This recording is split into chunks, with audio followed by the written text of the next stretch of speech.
question we're asking here with our two guests is this: is this a turning point in the history of our country, culturally and politically? Will India be completely different after the 22nd of January? And to help us answer these questions, we have two guests who I respect a great deal. Ms. Neerja Chowdhury is a very senior journalist who's tracked politics for decades. And if I were to ask a political question of this size, she is the answer. Her answer is the one I would respect greatly. We also have Mr. Prahlad Kakkar, who's a director, an ad man, and really someone who's chronicled the cultural changes in India for decades as well. So if I were to ask a cultural question, this is the answer I would look for. I welcome both of you to this conversation. Thank you so much for joining me, welcoming our audience as well. Ms. Chaudhary, I'm going to start with you. Politically, obviously, this is, I mean, the word masterstroke gets used a lot when referring to things that the Prime Minister decides to do. But it does seem like this particular event is going to cement him in the history of our country. Would you describe this as a masterstroke, and do you think this makes him in some way invincible in the next election? I think a masterstroke politically to have it before the elections, to manage to do the Pran Pratishtha before the elections. And it is, before the temple is complete, it will take, people say, take another couple of years. But then they're going ahead with the consecration. There have been voices of criticism about that, whether that should be done. But they're going ahead. And it seems to be that the critics' voices, I don't know how much of a difference they're making to what ordinary people feel. Religious movement, yes, for the Hindus, it is a seminal moment because this has been a struggle with which many have identified. The building of the Ram temple at Ayodhya, where the Babri Masjid stood, it's been a very turbulent struggle. It has also led to bloodshed. Also, if you remember, there have been riots. But it is a seminal moment. For large sections of the Hindus, they identify with it, and it's an assertion of the Hindu identity which they are discovering. So, and you talk about all the projects that, of course, there is a railway station that has been redone, there is a new international airport, and around the old town of Ayodhya, a new Navi Ayodhya is going to come up, hotels, food chains, all that, already that activity has been underway. So it is going to give jobs and etc. Industry is going to come up. So yes, as local people put it, it is about dharma and development. And therefore, will it change India forever? Yes, it's already changed India. I don't know, forever is a big word to use. In the sense of assertion of Hindu identity. In that sense, yes, it has changed. And Narendra Modi, as Prime Minister, he's got that pulse. It was a struggle that has been long on. I remember 1990 when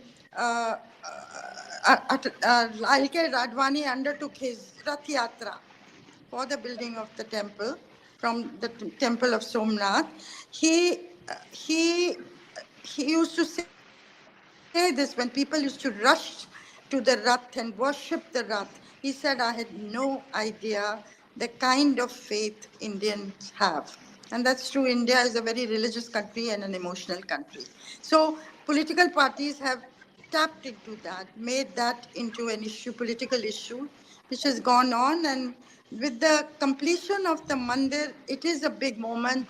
But will the issue die out once the Mandir is consecrated? As a political issue, die out? Or it's not something that's going to continue at the pitch at which it has existed for so many decades? That's actually interesting, and we'll come back because there are two questions for you about the opposition's decision and also what happens going forward after the inauguration. But I want to bring in Mr. Prahlad Kakkar. Interesting conversation now, Mr. Kakkar, about religious tourism. And I was talking to the young people on my team, and they were talking about how young people are now listening to the Mahadev Tandav. They, they find pride in wearing kurtas and dhotis. They find pride in displaying the fact that they're Hindu. They find pride in making religious pilgrimage, which earlier only grandparents would do and young people didn't want to participate in. But there is a sort of participation of this pride that's different, marked different from what it was maybe 5 to 10 years ago. What have you noticed, Neerja? A- Absolutely. I've noticed that it is a huge opportunity for one, for the country, because everybody is calling it a polarizing factor, and I disagree with that. I think it is more a unification factor, and that since Hindus have been for eons going to temples and they're going to mosques, they're going to what do you call it, Christian churches, they go to gurudwaras. I don't see why the country doesn't take this opportunity to all actually come and stand shoulder to shoulder and say, yes, it's a great symbol of unification rather than of polarizing. Because here's an opportunity that is just lying there to be taken if they actually want to do that. But if they don't, they'll have missed a huge opportunity to stand with the Hindus and say, we are with you guys, yeah, it's okay. Because for hundreds of years, you've been exploited, you've been subjugated, you've been, what do you call, conferred, you have to change religions, etc., etc. The first time that the Hindus have a symbol of their own, which they can actually look up to. So the fact is that if all other communities actually gather around and say, yes, this is a significant part of the Hindu culture and the mythology, then we are with you, just like you are with us for gurdwaras and for churches and for everything else. And then what you find is you'll find that it'll become a unification factor, and people can rally around, and the sense of nationhood will finally be realized. Because you see, what is a nation? A nation is an idea. It's just a boundary on a piece of ground. But a nation exists in the hearts and minds of people, and they need a symbol to actually gather under to be able to say, yes, we are whoever we are, and this is our identity. So, young people actually suddenly discovering their own roots and wanting to do things slightly differently and following their grandparents' dictum of the yatras. I don't know whether they'll go to all the other yatras, but they'll definitely want to make a trip to the Ayodhya temple to see, because it's quite an architectural wonder in itself. Mr. Kakkar, you did say, of course, the Hindus finally have one sort of, you know, architecture or one symbol under which, nationhood can be found. But we have so many symbols. Take the Tanjavur temple. Take the temple in Tirupati. Take, the temples in Karnataka. Take the temples all across the country.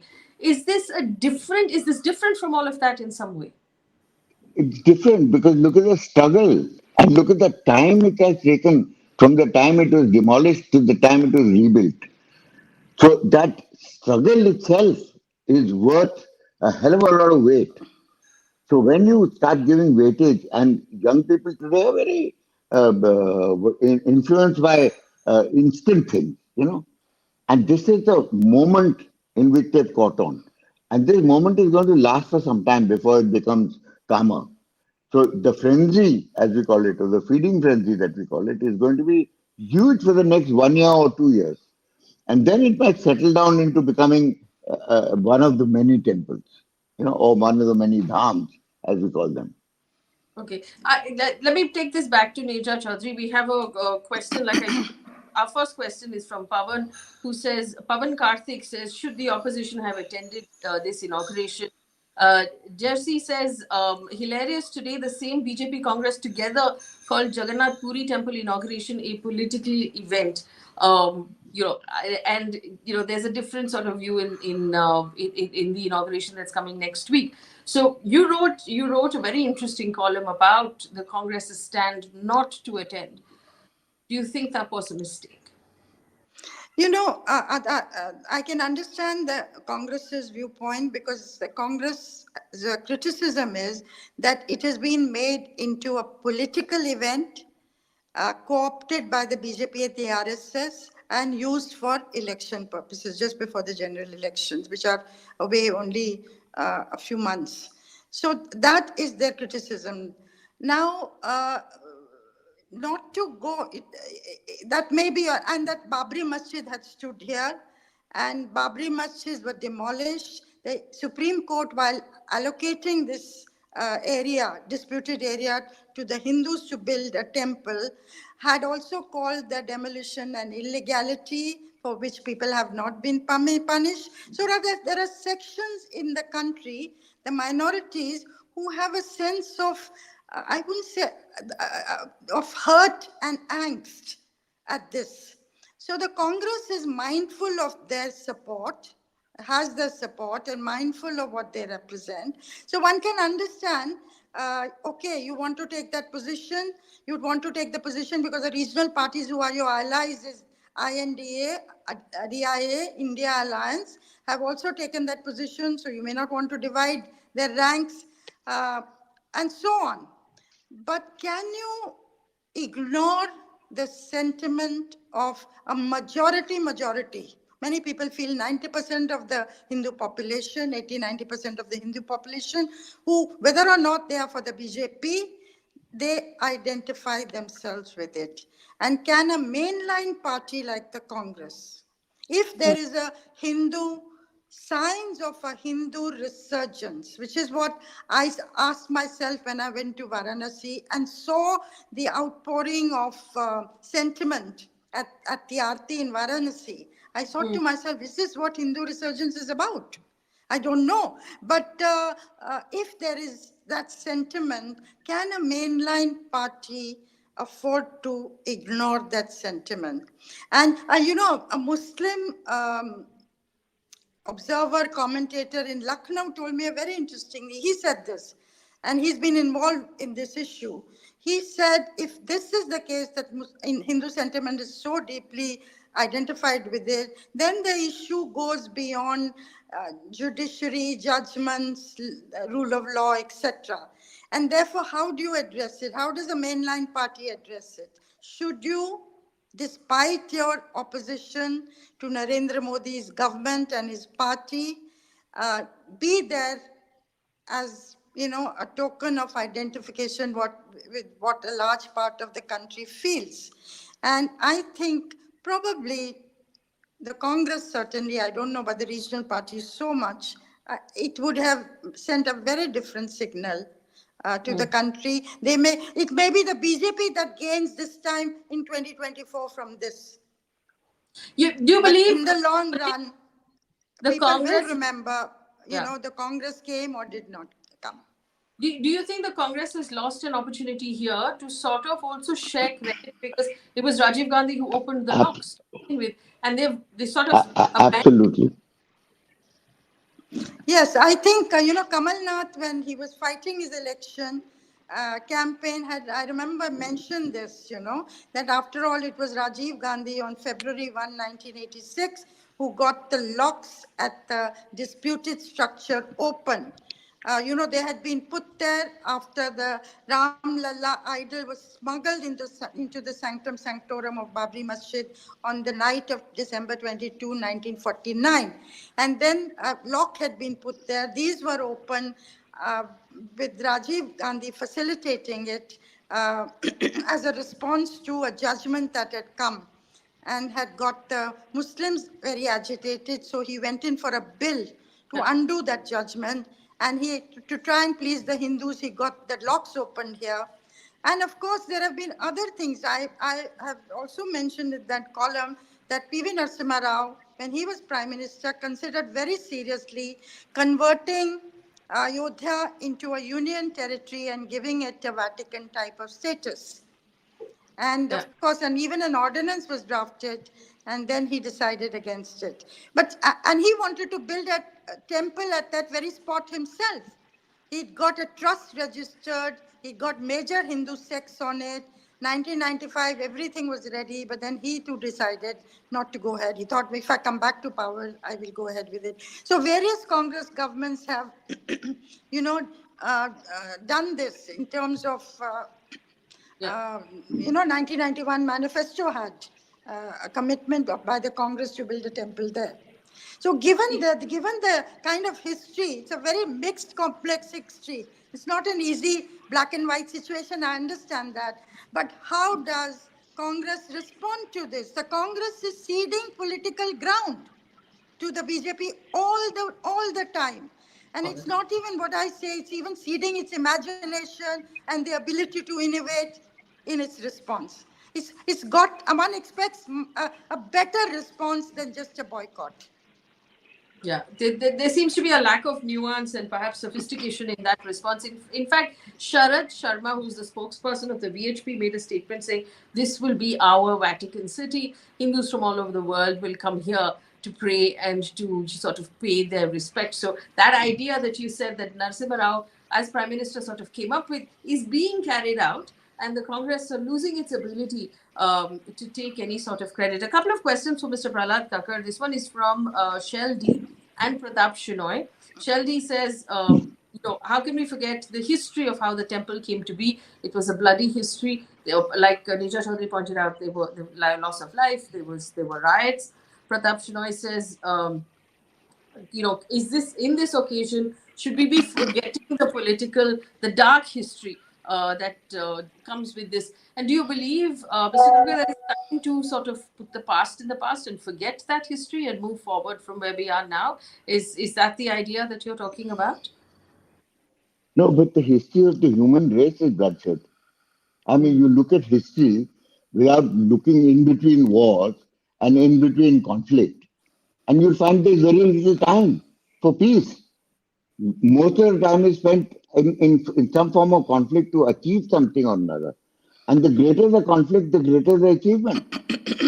So I don't see why anybody should say that there's been a bloody history with this. It's just a struggle. It's the enormous amount of effort that was put into actually making this a reality. And that struggle is what makes it so epitomic. It makes it so epic, actually. Because there was a struggle. If it was a cakewalk, then I don't think we would have had the kind of response that we got right now. There was no cakewalk. It was fighting all the way through. So fighting the Supreme Court, fighting opposition, fighting all kinds of things. And it took years. So finally, when it came to fructification, I mean, there's a great sigh of relief. And I think all the opposition parties have lost an enormous opportunity to stand shoulder to shoulder with the Hindus of this country and say, we are with you guys, we pat you on the back, and all the best. Neerja Chowdhury, we know that in the next election, a maximum number of voters are going to be young voters, as they always are in India. We always talk about the largest number of young voters going to polls. Is this an emotive issue for young voters? Do you think that for young people who are, say, between 18 and 30, this is really going to matter? I think if you go to the places, I like Varanasi, Ayodhya, even Siddhivinayak temple, had gone at, just to find out what things were like. At 5:30 in the morning, it was jammed, and there were so many young people. And then I went to a church nearby, not far away. I'm talking of Mumbai. And there was just a smattering, and it's all older people. So as I said, it is linked to an assertion of identity by the Hindus. You have to understand why this is taking place, why the Hindus getting Hinduized. Of course, the BJP is able to use that to its advantage.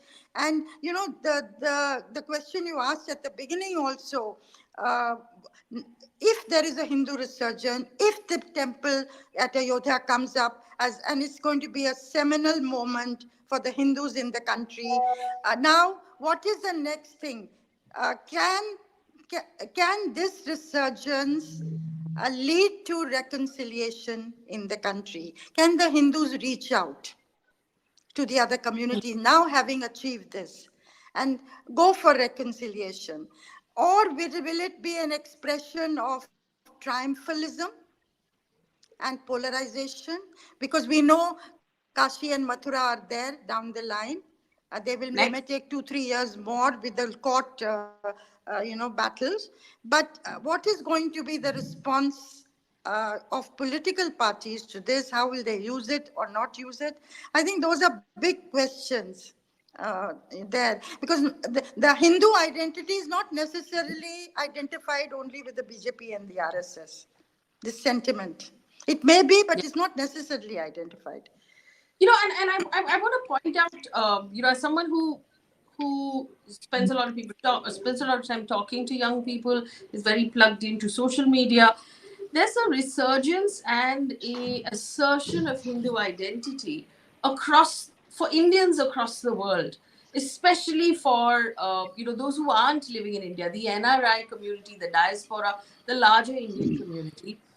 There's a sense of assertion that, hey, our moment has come, especially among younger people, that it's time for us to be proud. And maybe the constitutional idea of Hindu Rashtra is far away, but is there a cultural idea, Neerja Chowdhury, of Hindu Rashtra that is perhaps closer than we've realized, which is just a change of mood, a change of mindset, a change of assertion that we're noticing right now? Is that the Hindu Rashtra? Well, I think many people say for all practical purposes, it is becoming a Hindu Rashtra. Forget, the constitutional part of it, whether or not we go in for it in the future. But certainly, if the BJP comes back to power for a third term, a civilizational project is very much on the cards as far as Narendra Modi's government goes. And even this, the Ram temple, the struggle is really basically, though it goes back further back, but struggle is really from 1949 onwards. But they are making it the culmination of a 500-year struggle. Since what they say, a mandir existed, was demolished, a Babri Masjid was built. And again, this Muslim, commentator that I referred to earlier had said to me, the potency of the issue is not like any other masjid or mandir you're talking about. This was pitched as a Babur versus Ram battle, a foreign invader versus India's most important deity. So that gave it an edge, a potency to that struggle. Mr. Kakkar, same question to you. Is this the new Hindu Rashtra? India, a It different. is. Yes. If you look at the theory and the dictum of any power that invades another country, what is the first thing that they do? They destroy you culturally. If they disengage you culturally from your own roots, then you can subjugate anybody very carefully. So systematically, the Mughals had decided that they were going to destroy every single edifice that people could rally around or could actually get strength from. So they destroyed all the temples, one after another, and they went into Banaras and they made temples where it was the most holy city, Kashi. I mean, Kashi, if you look at it from the sky, is actually it's an energy center. So to build a mosque in the middle of Kashi was, I mean, something that was draconian, to be honest. But Yes. the British followed that absolutely. They got rid of Sanskrit, they got rid of Persian, they got rid of all the literature that we had, and they made us feel ashamed of our own culture. And so therefore they managed to subjugate us for 400 years. Otherwise, how could they do that? There was such a minority with such a sea of humanity around them. They could do it because they destroyed our culture. Today, we are rediscovering that culture, and the young people, I'm so glad to see, the young people are taking a sudden interest in this. There's a resurgence. There was a time when Young people in this country only watch English movies, especially English speaking young people.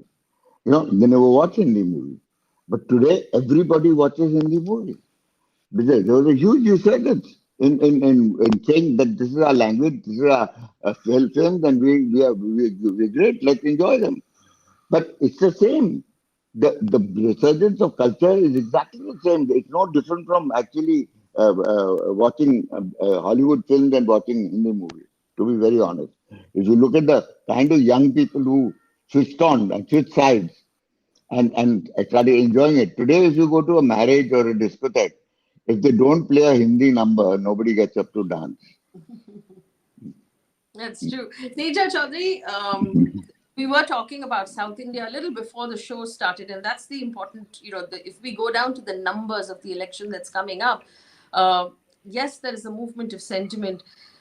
Ram, Lord Ram, we understand is important across the South as well. It's it seems to unify us as a country. Will the Ayodhya and the Ram Mandir inauguration resonate with South Indian voters? Do you think that will make the change in what we're seeing in state elections right now? The North is with the BJP, the South is not. Will that make the change?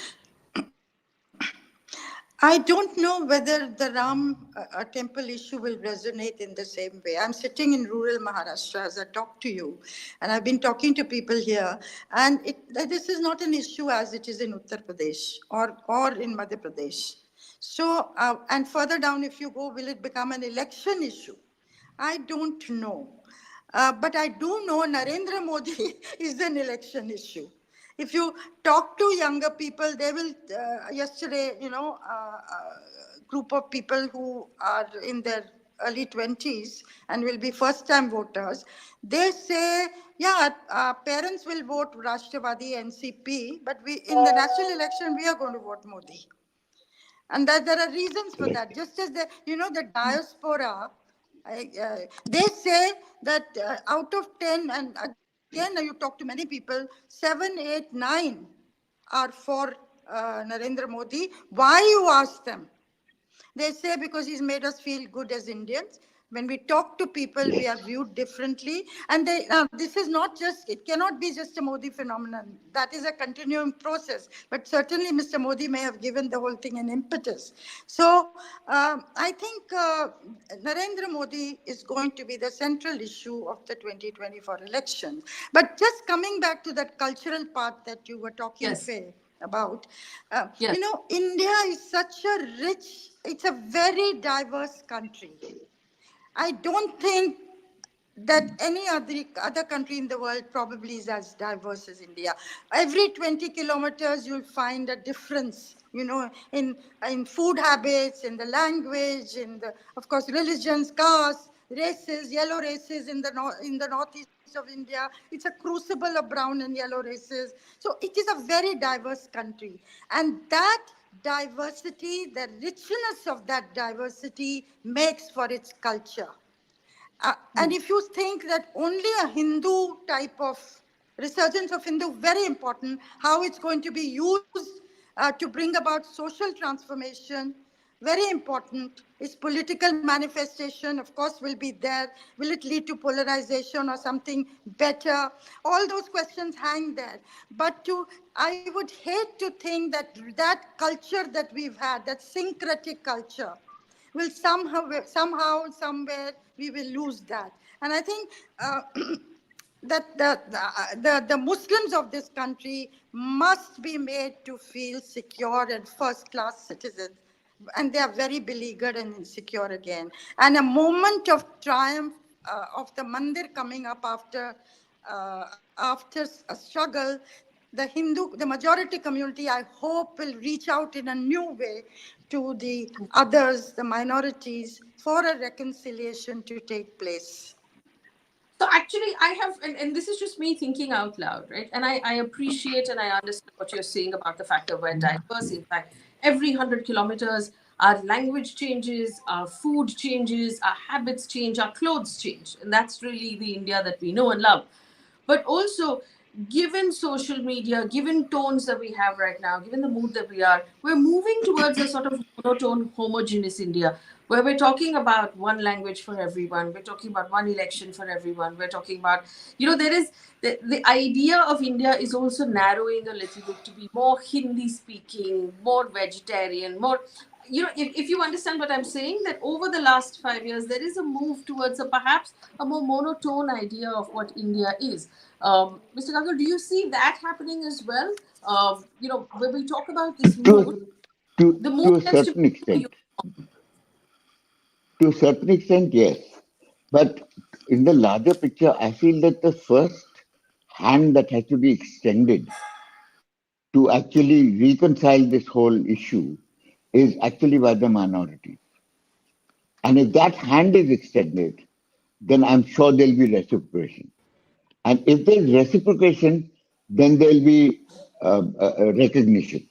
And then there'll be recognition of their culture, of their food habits, of their religion, much more easily than if they stand in opposition and if they turn around and oppose it. And they turn around and say, this is just a Hindu thing and it's got nothing to do with this country.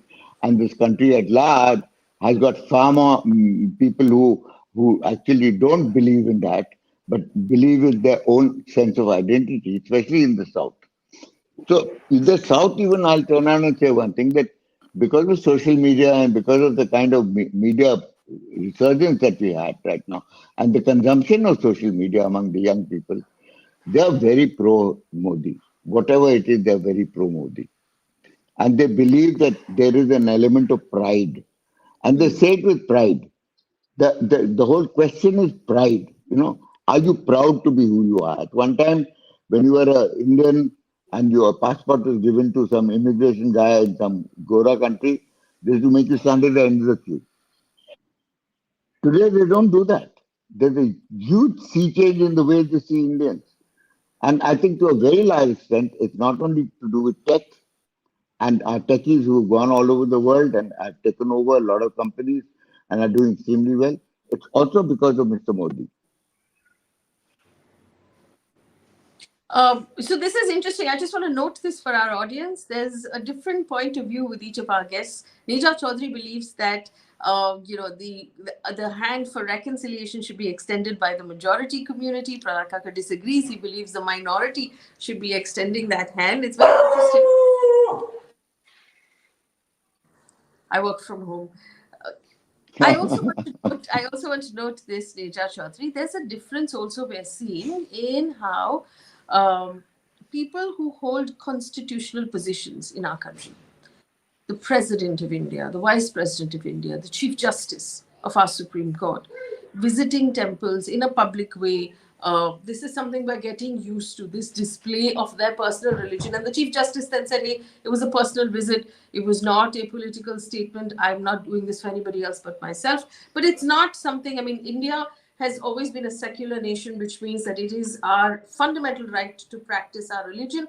But constitutionally, the government doesn't have a religion, if I've understood that correctly. Are we seeing some moving of that needle, in your opinion, Ms. Chowdhury?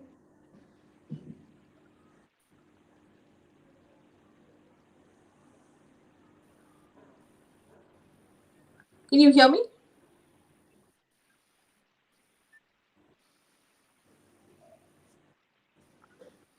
Oops, we've lost her, I think. Okay, we're going to try and fix that. The signals are very poor. I cannot hear you. Okay, I'll ask you the question again, if you can hear me now. The question is this, with those of our country in constitutional positions, like the President, the Vice President, the Chief Justice of India. Your voice. Anything. Okay. We'll try and see if we can fix that. Prahlad Kakkar, that question, then I'll move it to you. Do you believe we see a change in that mood, that earlier those who held constitutional positions did not display their religion outwardly? It was considered non-kosher. There's nothing wrong with it. It was considered non-kosher. That has changed as well. Have you noticed a difference there? Well, if Sonak in England can go to a temple and reiterate his Hinduism as a minority in a majority country, I don't see why any Hindu for that matter can't go there in his personal capacity because of his own belief. And Mm, whether it's the Chief Justice or whether it's the President of the country and whoever it is, and even if the President of the country is a Muslim or a Christian, I think he should do it anyway. Because then he should be secular. He should go and visit everybody. He should visit the temple. He should visit the church. He should visit a mosque and be a part of the whole thing because he represents the country as a whole, and that doesn't represent any particular sect. But what happens is that in this particular case, if we look at it a little more in terms of the slight polarization of the three estates, that is the political, the president, and the judiciary, we find that only the judiciary seems to be standing straight. Everybody else seems to be buckling for some reason or another. mm, mm. And the judiciary is the only one who actually gets up and turns around and says every now and then, no, sorry, this is not feasible, this is not possible, and please take some steps backwards because this is not right. So far, that has been the voice of reason. But if they also get compromised in any manner for whatsoever, then that's inescapable. Ms. Chaudhary, I'm just going to ask you that question again, if you can hear me. We're seeing, for example, our Chief Justice visit temples. Do you see a moving of the needle of our secular nature through that?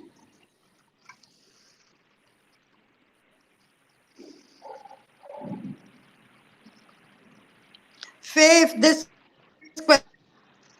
question is to me, your voice is not coming.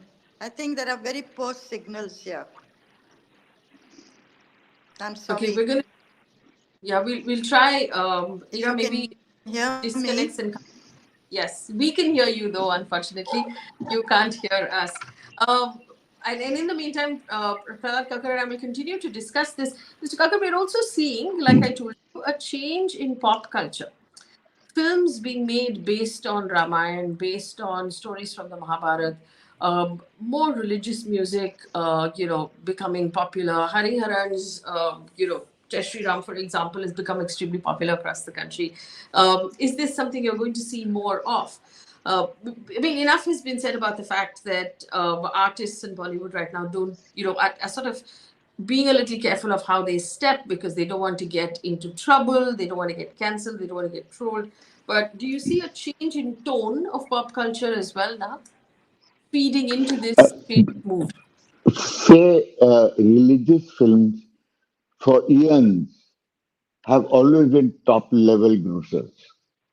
Hmm. If you look at it even 20 years back. So it's not something new. What is new is the fact that so many people are now jumping onto the bandwagon. At that time, there were very few people who jumped onto the bandwagon because it was a difficult task to go into a period film and try and show it in any authentic manner. So even the Hindus were divided into exactly what the interpretation of the scriptures was. So, but nonetheless, all the ones that came out on television, all the films that came out, which were of religious nature, starting with Nanak Naam Jahaz Hai, were super duper hits. There is no question about it. So the lay public as such was dying for some material of that kind to be able to resurrect themselves. But today, what has happened is the pop culture has changed because the youngsters have gotten onto the bandwagon, not just the middle age and the oldies. So that is a huge thing. And Modi's campaign in 2014 was basically that. He addressed the youth. He said, "Hello, if this country doesn't have a future, what future do you have? How many of you people can run away to America? 1%. 99% of you are going to be stuck here and go down the tube with the country. So if you don't want the country to go down the tube and your future to go down the tube, then look at a change. And I am the change." And that's what worked because what worked for him was that a whole lot of first time people who had never voted in their lives came out and actually voted. And it made a swing of 30 points, 30 percentage points. It's a huge swing. But Mr. Kakkar, let me, having said that, and I accept what you're saying, I understand what you're saying. We're also still seeing the largest number of Indians giving up their citizenship and their passports. We're also still seeing the largest number of Indians applying to universities overseas and moving overseas. That has No, not changed. Those numbers have not changed. no, that is not going to change for some time until we become economically on par. So everybody looks for themselves. Finally, religion be hanged. I mean, what's in it for me is the question that everybody is going to ask. So Hmm. all the kids today turn on and want to become donkeys or go to America, as they call it, and go through great hardships to get there. I mean, they obviously think that this is paradise. This is going to be the future. And Yes. if this is going to be the future, then it's not going to change very quickly until they get very disillusioned with the fact that other economies are not doing so well. NAS is doing much better, and there are much more opportunities in India. And you see how many actual high tech people, the techies, who are actually coming back to India because they see more opportunities here than they see there. I'm just going to test and see if Neerja Chowdhury can hear us for our audience. She's in rural Maharashtra where the internet might not be great. We can hear her though. Ms. Chowdhury, can you hear us? There's a bit of a lag.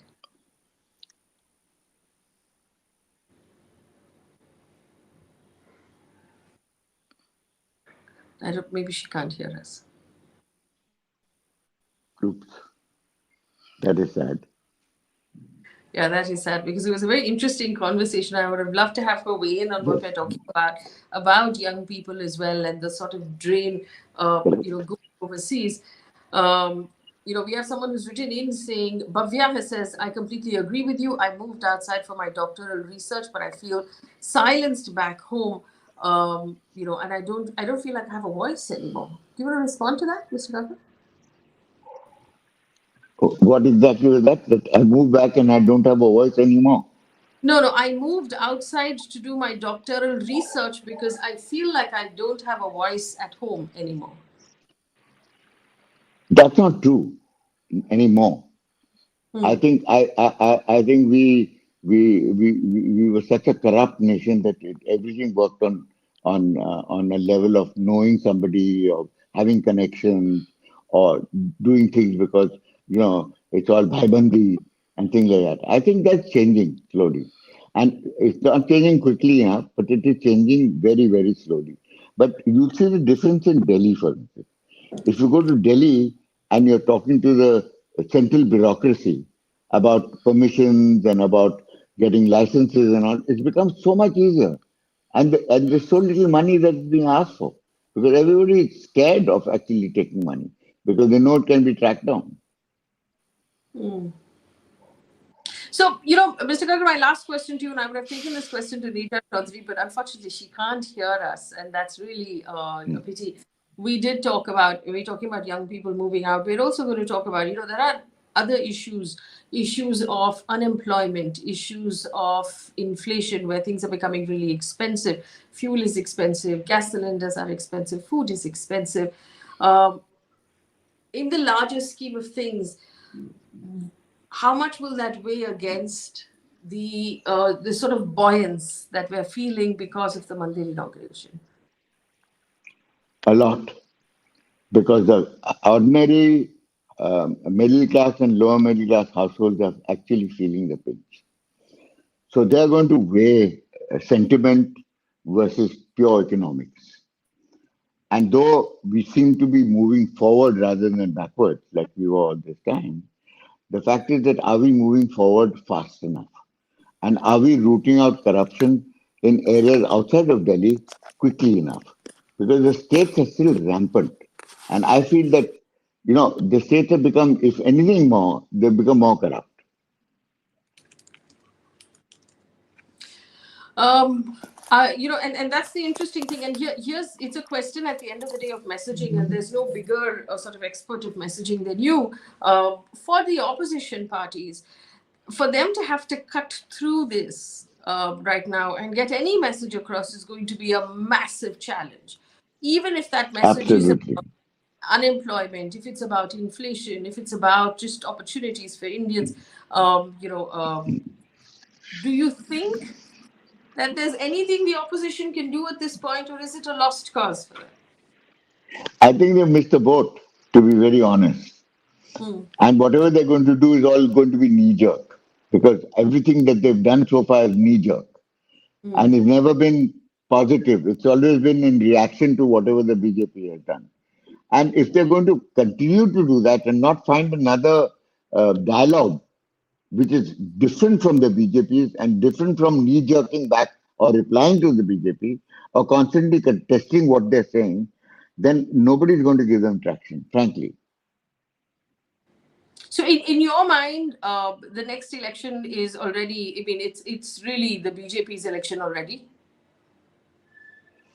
I more or less think so, unless the Indian voter is as unpredictable and as surprising as he's been so far in all electoral history. So you never know with them. Yeah? There might be a sudden windfall and everything changes, like the movement in Bihar.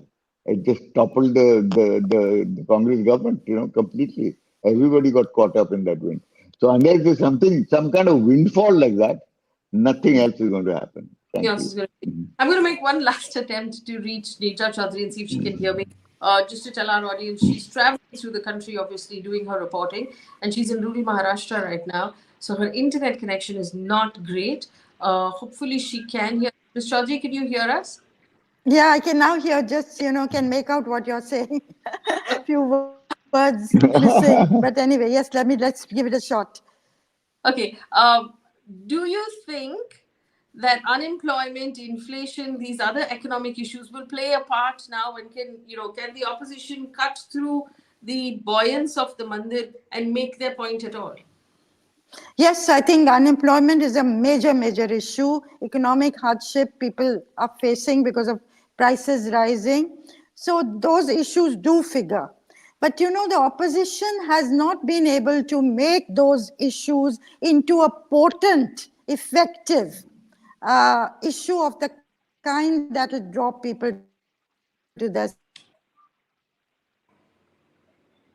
But the other side has, has a way of, because it's got a huge electoral machinery and they try and keep 10 steps ahead of the opposition. So they use their issues to great effect. And of course, they know how to amplify the message. Mr. Kakkar knows as an ad guru, how do you get across? How do you deal with the optics, political marketing, which the BJP is very good at. So the opposition needs to do better in making economic hardship into a potent emotional issue that people respond to and say, yeah, this is what we will vote for.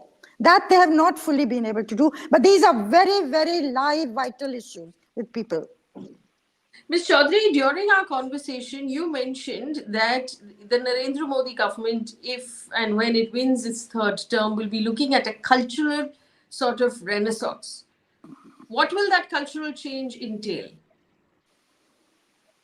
We don't know what we are going into in terms of what the BJP, if it comes to power again, will do. Some people feel they say that they will be more inclusive and reach out to those communities that have been out of their, reach, like the Muslims and others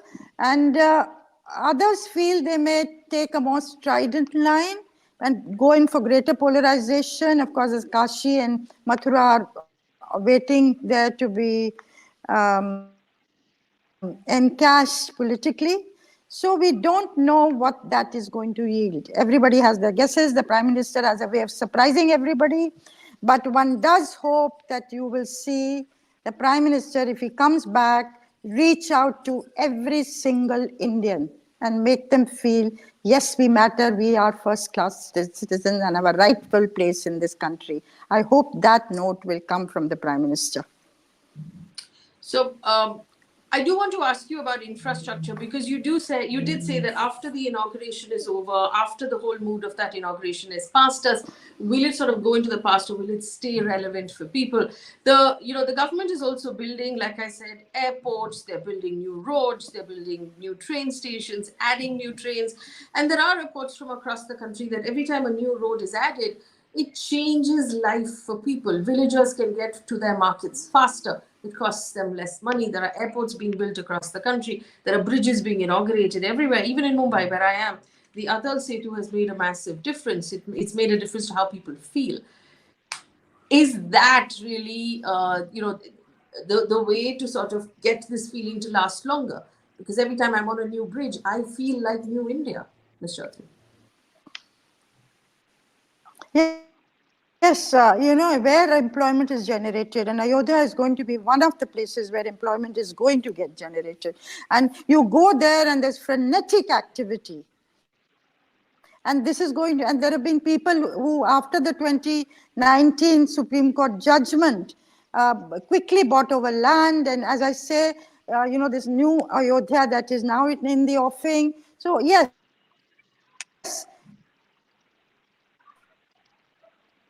there is a feel good where there are live burning issue for our country now in the future.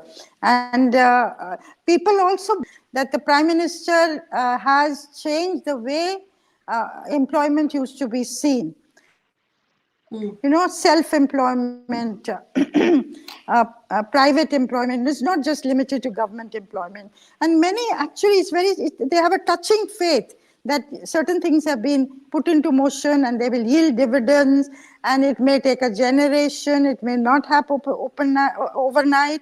So that is a sense of confidence that he's been able to instill. When he talks of the future, he's tapped into the aspirational India 50 years hence, India 25 years hence, and a kind of look forward rather than a gloom doom message. And I think that is something the opposition needs to comprehend. Those are the messages that the opposition needs to give in a very new way, which so far they have not been able to do as expected. Because without a strong opposition, without the Congress, because it's the largest party, getting strengthened, it's not a good sign for democracy. You don't want a one-party rule in the country. Mr. Kakkar, do you believe, and we're talking about this India alliance, they're in their seat sharing conversations. It's really about them being able to stitch together an alliance with seat sharing that makes sense, that works as one. Do you see that as a possibility? I don't think so, to be very honest.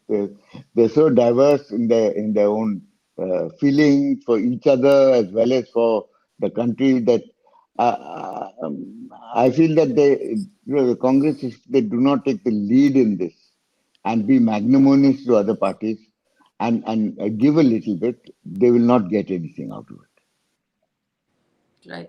I want to thank both of our guests for joining us despite the challenges, Ms. Chowdhury. Thank you so much for joining us. Thank you. For our audience who've just Thank joined you. us, please, the top of the conversation, we've addressed some of the issues of historic context as well. Flaky Danish, take a look at that. Like, share, subscribe to our channel. It helps us, of course, do better work. Our aim is to bring you the news in a respectful, dignified manner. B, bring you an understanding of what is happening around us with the right voices that are also respectful and dignified. Do leave us a comment, subscribe to our channel, tell your friends and family about it. It's our aim to be able to break things down for you in a way that's easy to understand. Thank you so much for watching. Have a good evening.